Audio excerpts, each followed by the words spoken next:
and then he turned around and said, "Thank God." So he always gave thanks. When we do this 4 species in Sukkot, we take these 4 different species: the palm branch and the willow and the what do you call it? The bravos, the myrtle, and the citron. Yes, the esrog. And they're supposed to represent 4 different kinds of Jews. The esrog has beauty and smell, and it reminds us of somebody has Torah, and they have mitzvahs. Then another reminds us of somebody who has mitzvahs and no Torah. Someone who has Torah and no mitzvahs, and then someone has neither Torah nor mitzvahs. My father was a man of mitzvahs, and his specialty, I would say, was feeding the hungry. He loved to feed people. He's famous for his spaghetti. When he had his business in Atlantic City, we had a lot of people who weren't necessarily doing so well, and he would stop by and see Freddie, and Freddie would feed him.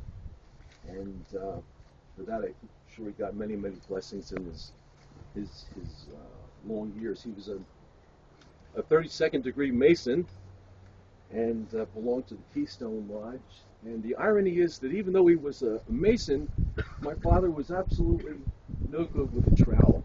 Anything that required a trowel, well, it wasn't coming out smooth. Let's put it that way. So, and the paintbrush also wasn't so good with the paintbrush either.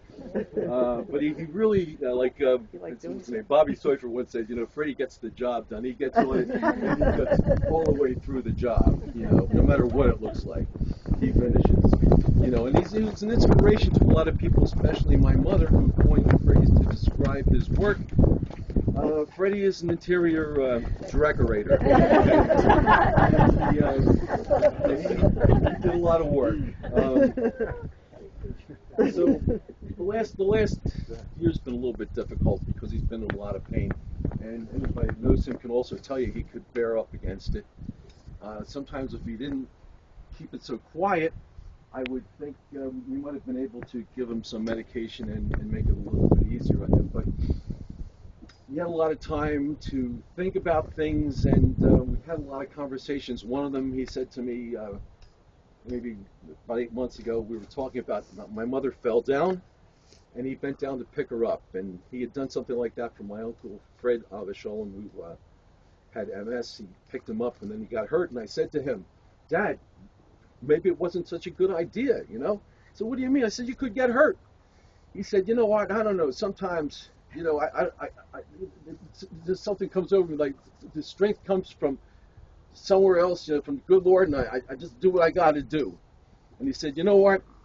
I didn't get this far by being smart." And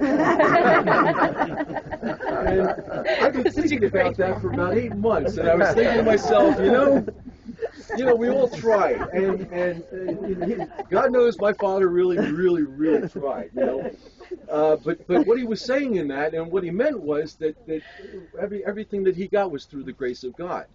And this is not a demonstrative religious guy. It's a simple guy with a fairly large motorcycle. And we surely all loved him, and I had a conversation with him. Thank God my wife was there. She said, "Sit down and talk to your father." So I sat down with him the other day, Monday, and we were having a conversation, and he gave me this wonderful, what would you call it, an approbation. Told me that he was very proud of me, and what we've done with the children, and he actually, even though I tell the joke sometimes that my parents didn't expect me to grow up and become a Jew. They thought I was going to be like Jewish, like bagels and lox once in a while. It's enough. You don't have to go so far, But he told me that actually, in the end, he thought about it, and he thought it was really terrific. And he said that he was proud to be my father, and he wanted me to know it. And I'd like to tell you all, I'm proud to be his son.